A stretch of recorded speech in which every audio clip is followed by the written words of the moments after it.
Bonjour à toutes et tous, je suis vraiment ravie d'être parmi vous ce soir et vous remercier à nouveau pour l'invitation et puis pour cette belle bourse reçue maintenant il y a 3 ans à Strasbourg par un temps beaucoup plus frais que les températures d'aujourd'hui. Je suis vraiment ravie d'être parmi vous parce qu'il s'est quand même passé beaucoup de choses en 3 ans. Je suis retournée au Vietnam, j'ai fait mon dernier terrain de clôture. Je n'y suis pas retournée depuis. J'ai commencé à travailler au musée des Confluences sur un poste permanent, ce qui a bien limité l'écriture de la thèse en termes de temporalité. Mes semaines tournent plutôt autour de 39, 40, 42 heures semaine, plus la thèse. Donc la soutenance peut-être plutôt décembre que septembre, a priori. Là, on va essayer de finir tout cet été et avec les relectures pour voilà, une soutenance en décembre 2026. Euh, pour cette présentation, donc ma thèse en termes de parcours, là, il me reste un chapitre à écrire à peu près sur 7, avec la relecture évidemment qui est la partie certainement la plus longue et la plus compliquée de la thèse. J'annonce, c'est le premier jet, ça va, mais beaucoup de relecture, de savoir s'arrêter aussi à un moment donné, ça c'est le plus difficile. Et j'ai choisi donc ce soir de vous présenter en 20 minutes, je vais essayer, 2 chapitres qui vont traiter de l'association de médiums de Hue. Donc Hue, ancienne capitale impériale du Vietnam, dans le centre du pays, qui abrite donc une association de médiums. Une association de médiums qui est lié à ce qu'on appelle le culte des mers. Donc le culte des mers, c'est ce que je disais quand on a commencé à échanger, a été énormément étudié dans le nord du Vietnam. Ça, c'est quelque chose qui, qui est travaillé, on a des données, mais qui étonnamment avait été rarement étudié ailleurs, et notamment dans le centre, où on sait, grâce à notamment 3 articles de Chang Van Tuan, publiés respectivement en 66, 67 et 1968, que le culte était aussi présent à Hue, sous des formes particulières, avec une institutionnalisation particulière. Une guerre du Vietnam oblige, plus personne n'est réellement venu travailler sur ces sujets. Par la suite, dans le centre du pays, jusqu'à un article de Didier Bertrand qui est publié en 96. Donc, on avait un petit peu un creux.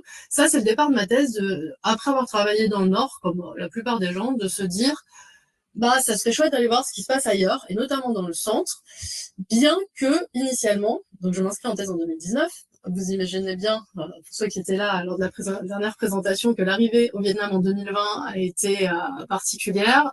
Je devais faire un comparatif en fait entre le terrain du Nord, une zone, on va dire à 90 km de Hanoï, qui s'appelle Phu Dai, qui est un grand centre culturel avec de gros festivals, et ce qui se passait dans le centre à Hue. Ce terrain n'a pas vraiment été possible. Moi, je réussis finalement à retourner au Vietnam en 2022 et 2023. Et les données ont été énormes et en fait suffisent à la thèse en elle-même.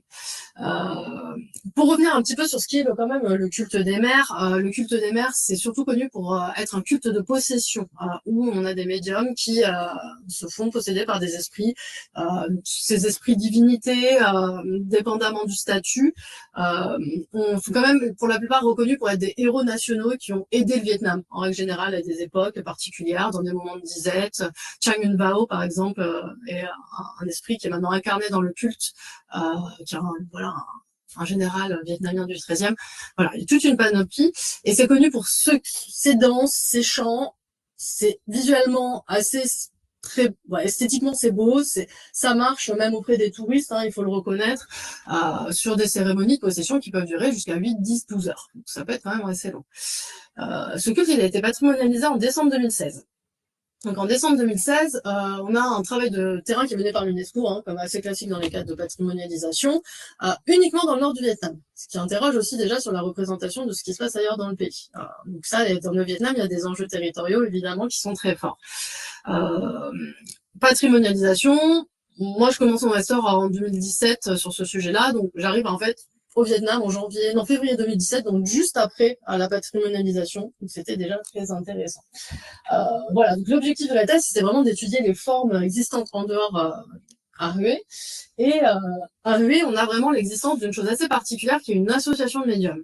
Alors, aujourd'hui, le culte est quand même largement étudié sur l'angle de la patrimonialisation, sur les nouvelles recherches et de son inscription sur la date du PCI, mais moi, c'était pas forcément ce qui m'intéressait le plus. Moi, ce qui m'a intéressé le plus, c'était de voir cette association, parce que donc, Chang Van Tuan en parlait dans ses articles, Didier Bertrand également, Mais j'arrive au Vietnam et je savais pas trop par où commencer. Est-ce que je connaissais personne à Hue?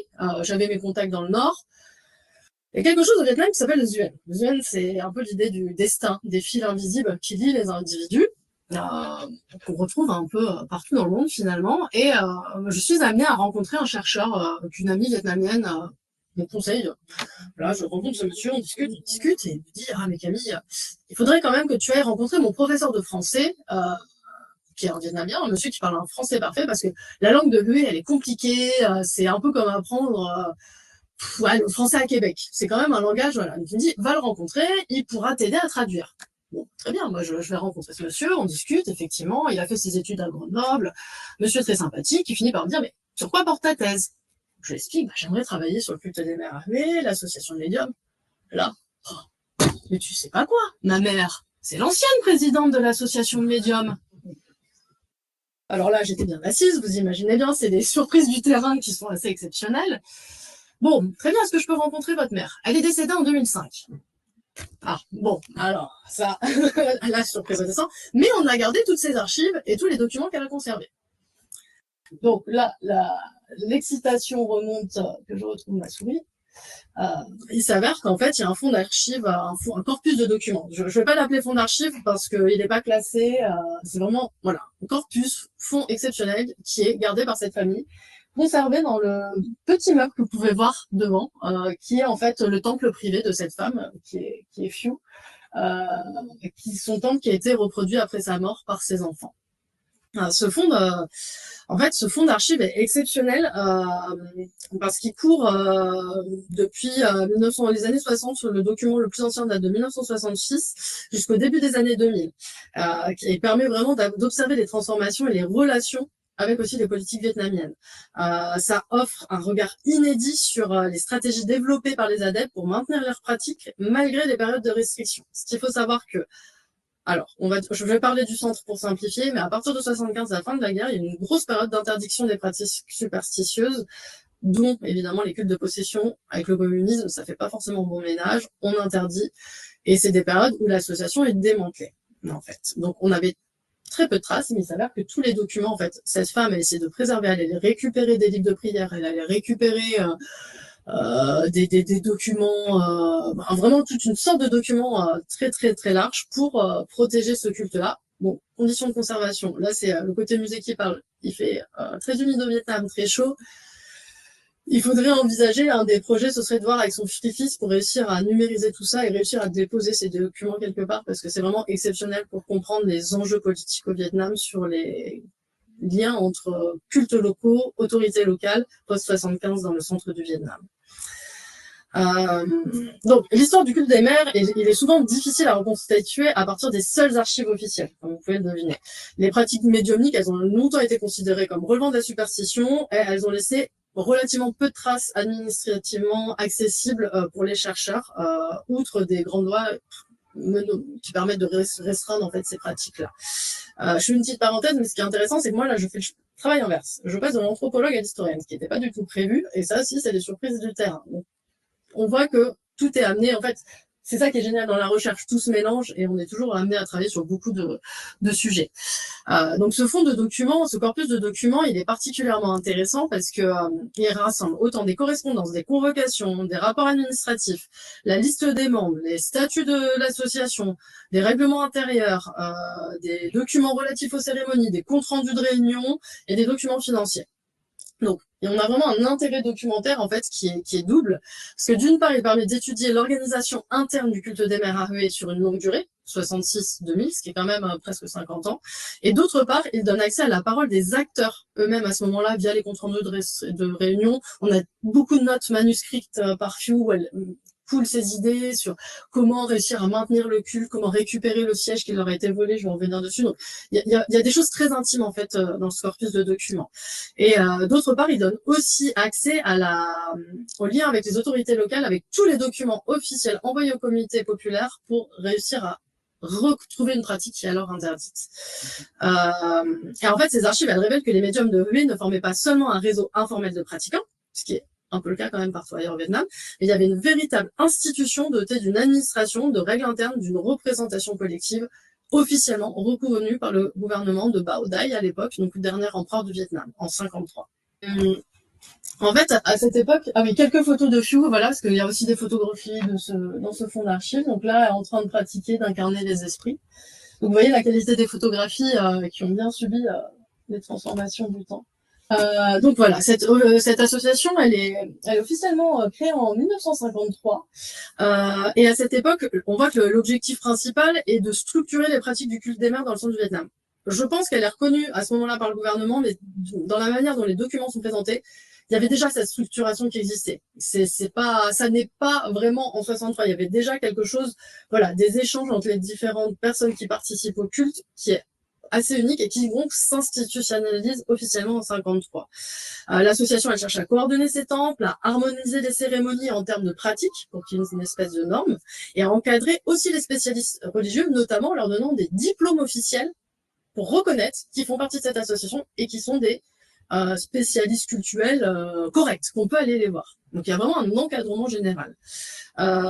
Et les documents, ils montrent aussi que cette organisation, elle possède déjà une administration relativement complexe avec un président, des vice-présidents, un secrétariat, plusieurs comités spécialisés et surtout des représentations locaux dans des différentes provinces du centre du Vietnam. Et c'est ça qui est intéressant, c'est de voir qu'en fait, on a la tête à Hue et on a plein de petits centres locaux qui réfèrent à cette association principale dans tout le centre Vietnam. J'oserais même dire jusque dans le sud parce qu'on trouve la trace jusqu'à Nha Trang qui est vraiment dans presque centre sud du centre, si je puis dire. Donc, quelque chose quand même d'assez étendu. On voit qu'en fait la structuration elle témoigne d'une volonté de professionnalisation et de normalisation des pratiques cultuelles. Et donc l'association ne se contente pas que d'organiser des cérémonies. Elle intervient aussi dans la formation des médiums, la transmission des chants rituels et la définition des comportements considérés comme légitimes. Dans cette période, on observe qu'une préoccupation centrale qui restera présente vraiment jusqu'à même aujourd'hui, l'association actuelle, c'est la distinction entre les bonnes pratiques et les pratiques jugées déviantes. Et ça, la notion de déviance, elle varie au fil du temps. On a par contre malheureusement 1975, alors malheureusement non, c'est quand même la fin de la guerre, ce qui est quand même quelque chose d'assez incroyable, mais par contre pour le culte là ça devient compliqué. En fait, on voit que dès 1974, on a une trace de documents où ils font, à ce moment-là en 74, on est encore sur le gouvernement du Sud-Vietnam, ils font un changement de nom de l'association. Ils sont plus que l'association des Saintes Mères du Centre, ils l'appellent du Sud en entier. On sent qu'ils essayent de montrer qu'ils ont une action qui se limite pas à Hue et qui va dans tout le sud du Vietnam parce qu'ils sentent que, ils étaient au courant des pratiques dans le nord, des restrictions. Et on sent qu'il y a à partir de 74, ils essaient de se protéger légalement en se renommant, en faisant passer des décrets officiels avec les autorités locales. Bon, à partir de 75, l'association est dissolue. Les autorités considèrent avec méfiance les pratiques de possession et d'autant plus les formes d'organisation religieuse autonome, ce qui est encore plus dangereux pour le gouvernement vietnamien parce qu'au sud, on avait déjà eu des cas avec notamment le bouddhisme Hao et le cas daïsme. Je vais pas revenir dessus, qui sont, on va dire, deux religions pour faire simple, qui s'étaient engagées politiquement dans la guerre et qui étaient armées. Donc il y avait toujours de la part du gouvernement une petite crainte vis-à-vis de ces organisations religieuses autonomes. Dans les archives de Phu, donc de la présidente, on se rend compte qu'elle perd progressivement l'association, ces espaces d'action. Le cas vraiment le plus emblématique, c'est le temple de la rue Chi Lang, qui était le siège historique de l'organisation, qui est retiré à l'association, qui perd ainsi son lieu principal de rassemblement. C'était son siège, mais c'était aussi un lieu de culte assez important avec des représentations de divinités principales. Donc tout est détruit, tout est réquisitionné. Pour vous faire simple, c'est réquisitionné. D'abord, c'est transformé en un lieu de production de matériel, d'armes, et après, c'est donné à une famille de policiers qui installe sa maison. Donc, pour les adeptes, ça a été très difficile. Ça se ressent vraiment dans les documents. Tous ces documents aussi révèlent les difficultés administratives rencontrées par les médiums en général. Et plusieurs correspondances témoignent des démarches répétées entreprises pour obtenir une reconnaissance ou récupérer les lieux de culte. Et ça, c'est Phu, c'est vraiment la figure de cette femme-là qui part tout le temps au combat. Et ça, il y a une raison que son fils a expliqué. Elle dit, en fait, c'était une fervente communiste. C'est-à-dire que pendant la guerre, elle a fait passer énormément de soldats du nord au sud. Elle était, je pense, vraiment convaincue par ce qui était le communisme proposé à l'époque. Donc, elle connaissait tous les cadres qui ont été mis en place. Et son fils me dit, mais tu sais, Camille, ma mère, elle avait pas peur. Elle les connaissait pendant la guerre, elle les logeait. Donc, ils pouvaient rien contre elle. Et c'est pour ça qu'elle a pris un peu cette place de président, puisqu'elle ne l'était pas avant 75, et qu'elle est allée au front, entre guillemets, pour défendre ce culte, parce que pour elle, elle ne craignait rien. Bon, elle a eu des amendes, hein, quand même, elle a eu, voilà, ça ne devait pas être de tout repos, mais c'est l'explication de son fils que j'ai tendance à croire, parce que elle sait utiliser le vocabulaire révolutionnaire, on sent dans toutes ses lettres qu'elle utilise tous les moyens qu'elle a en main pour essayer de récupérer le culte, et ça peut être aussi en monopolisant les arguments révolutionnaires communistes. Cependant, contrairement voilà, à la disparition d'une image totale du culte, les archives elles montrent quand même que l'association elle continue d'exister non officiellement. On continue à faire des réunions, on continue d'organiser des cérémonies en secret, on continue de recevoir de l'argent aussi en secret pour financer ces réunions-là. Et à travers, en fait, elle a cette capacité de résistance de la part de Few, je dirais que c'est vraiment un des aspects majeurs de ce corpus de documents, voilà, de réutilisation des données et de tout ce qu'elle pouvait monopoliser pour essayer, voilà, Ho Chi Minh, la figure, voilà, du clan Hoko, on le met en avant et on reprend une partie de son discours. Vraiment, elle a usé de stratégies et ça nous informe sur toutes les stratégies à ce moment-là utilisées par ces cultes dits superstitieux pour essayer de continuer à vivre, en fait, tout simplement. Et donc, en fait, la figure, je suis allée un peu vite. Ouais, la figure de Few, elle est assez importante parce qu'elle représente pas seulement une médium. Elle représente aussi une représentante collective des adeptes. Dans de nombreux documents, elle revendique explicitement la légitimité cultuelle du culte des mères. Et il y a un élément qui est particulièrement intéressant, c'est qu'elle va utiliser le terme Tangiao, qui signifie littéralement religion. Et c'est un choix lexical qui est pas anodin. C'est une époque où on parlait pas de religion pour désigner ces cultes-là. Employer le terme religion, Tongjao, c'est vraiment le terme officiel pour parler de religion au Vietnam. On a plein de mots pour dire religion en vietnamien, culte, etc. Donc là, on sent qu'elle veut vraiment inscrire en transformant de la superstition à la religion. Les archives, elles révèlent aussi qu'elle a vraiment des efforts constants pour récupérer le temple. Et ça, vraiment, c'était son action principale, récupérer le temple, récupérer le siège, payé par l'association. C'est eux qui avaient acheté le terrain, ils ont vraiment été dépossédés, c'est eux qui avaient tout construit. C'était la chose presque plus importante. Malheureusement, elle décède donc en 2005. Elle ne verra pas arriver la récupération de ce temple-là.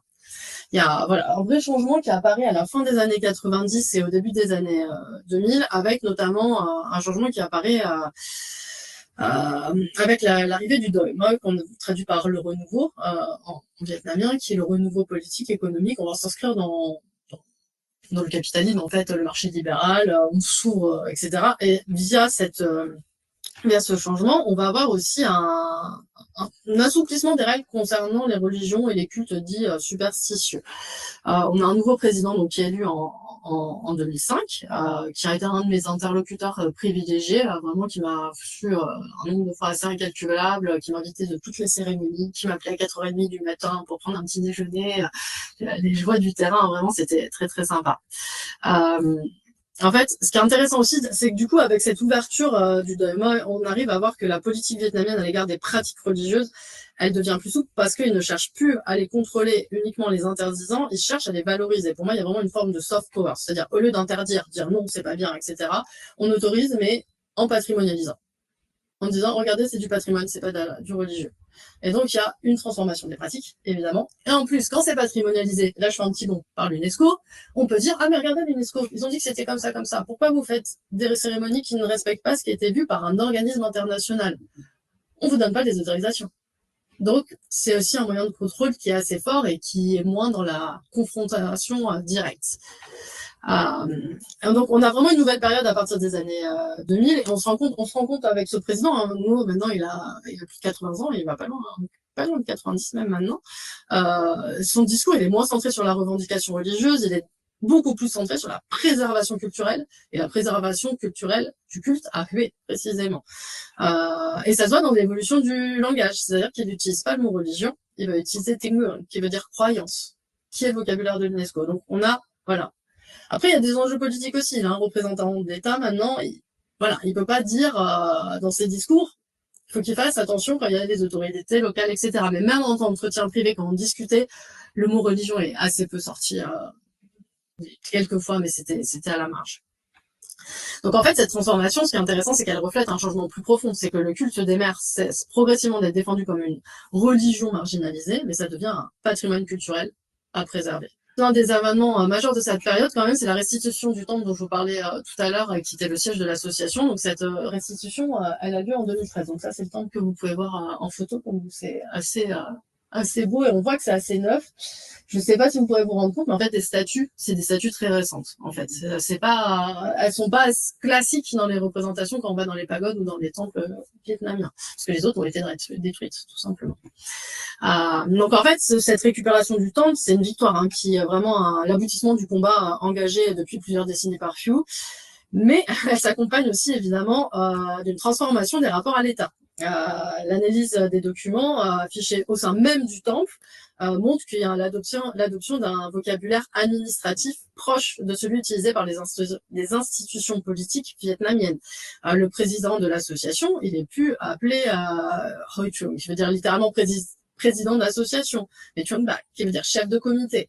Donc, on a aussi, à l'heure actuelle, une transformation de ce vocabulaire-là. Et c'est vraiment, ce chef de comité, c'est très fréquemment utilisé dans l'appareil administratif du parti. Cette évolution, elle symbolise l'intégration croissante de l'association dans des dispositifs, en fait, de gouvernance reconnus par les autorités locales. Et le culte, il obtient davantage de visibilité et de reconnaissance, mais au prix d'une insertion plus forte dans les cadres institutionnels étatiques. Aujourd'hui, en fait, le culte des mers à Hue, il repose sur plusieurs structures complémentaires, notamment lors du festival du temple de Ontieng, qui est vraiment le festival principal que vous pouvez voir en fond d'images, qui regroupe des centaines, voire des milliers de professionnels spirituels. Et si l'association historique continue d'y exister, elle est toujours pas reconnue officiellement, c'est-à-dire elle a le droit d'exister, mais elle n'a pas de statut légal. Elle doit cohabiter avec une association patrimoniale, qui, elle, est officiellement reconnue depuis 2020. Cette association, elle a un statut légal, elle a une personnalité juridique en fait qui lui permet d'agir légalement au Vietnam. Et ça, c'est quand même une configuration qui produit une situation originale parce que d'un côté, cette association patrimoniale, elle offre au culte des mers à Hue une stabilité institutionnelle, elle permet l'organisation officielle des grands événements comme le festival du temple de Ontieng ou le temple de Huenam, il a deux noms. Elle permet de communiquer avec les autorités sociales, elle permet de communiquer avec l'UNESCO parce que le temple dans lequel a lieu ces cérémonies, il est classé au monument de Hue depuis 1993. Donc, elle est très importante. De l'autre, elle renforce, à mon sens, les mécanismes de régulation et de contrôle. L'association historique doit jouer le jeu du l'association historique doit, via l'association patrimoniale, jouer le jeu de la protection patrimoniale, du culturel, tout en respectant et en travaillant avec les autorités locales, qui ont d'autres enjeux que que les rituels. Pour eux, le principal, c'est pas le culte, c'est faire venir des touristes. Les responsables associatifs jouent désormais un rôle important dans la définition des pratiques considérées comme légitimes, finalement, comme ce qui avait lieu dès les années 60, mais d'une manière complètement différente, beaucoup plus centrée, encore une fois, sur la pratique culturelle. Ils interviennent toujours dans l'aspect de la formation des spécialistes religieux, dans l'organisation des cérémonies et l'encadrement des temples affiliés. La seule différence, c'est que maintenant, toutes ces petites antennes dont je vous parlais au début, elles n'existent plus. Il y a encore des petites antennes à Hue, mais c'est plus... il y a l'association générale, les petites antennes, elles vont payer une cotisation, pour faire simple, mais elles vont pas avoir un pouvoir d'action aussi fort que précédemment. Elles ont vraiment perdu en autonomie. Le cas de Hue montre ainsi que la patrimonialisation ne correspond pas simplement à une reconnaissance culturelle, elle s'accompagne également d'une redéfinition des rapports au pouvoir au rapport de pouvoir au sein même du monde religieux vietnamien, en tout cas à Hue. Et en conclusion, donc l'étude de ce corpus de documents donc de Phu permet de retracer et comprendre plus d'un demi-siècle d'histoire du culte des mers à Hue. Ces documents, pour moi, ils révèlent vraiment trois grandes périodes. Une phase d'organisation et d'expansion dans les années 60, une période de marginalisation et de résistance à partir de 75, et une phase contemporaine de reconnaissance patrimoniale et d'institutionnalisation à partir de 2013, encore plus 2016, et plus récemment, en 2021, on a encore eu une autre étape de passé dans la patrimonialisation au centre, parce que les pratiques du centre n'étaient pas vraiment encore reconnues par l'UNESCO. En 2021, l'UNESCO est quand même venu dire et mettre un petit panneau, oui, vous faites partie du culte des mers, vous aussi. Au cœur de cette histoire se trouve donc vraiment pour moi la figure de Phu, qui est assez contre-intuitif quand on est anthropologue, parce que c'est voilà, on s'est pas connu, elle est morte en 2005. C'est pourtant quelqu'un avec qui voilà, tous les mercredis matins, j'étais chez son fils. J'ai l'impression d'avoir connu cette femme et c'est assez touchant de faire ce travail-là, parce que ces archives, elles témoignent de l'engagement constant qu'elle a eu pour préserver l'existence de l'association et défendre la légitimité du culte. Et au-delà du cas de V, cette histoire éclaire les transformations plus générales du religieux au Vietnam, dans le Vietnam contemporain. Elle montre comment une pratique autrefois qualifiée de superstitieuse a progressivement acquis une reconnaissance officielle, tout en devant s'adapter aux cadres politiques et patrimoniaux imposés par l'État. Et enfin, ce corpus indique la singularité de cette organisation, de cette association au Vietnam, parce qu'aucune autre association semblable liée au culte des mères n'a connu une telle institutionnalisation et reconnaissance au Vietnam, à ma connaissance. Et honnêtement, j'en ai parlé à beaucoup de mes amis médiums, de mes interlocuteurs dans le Nord. Ils sont un peu, ça les intéresse. J'ai même un ami qui m'a dit, mais c'est fou, moi je vais aller à eux pour les rencontrer, parce qu'ils savent s'organiser. Et voilà, le corpus de documents conservé par Phu apparaît comme un observateur privilégié des relations entre culte de possession, patrimoine et pouvoir dans le Vietnam contemporain. Voilà. Et une petite photo pour terminer quand même. Voilà. Merci.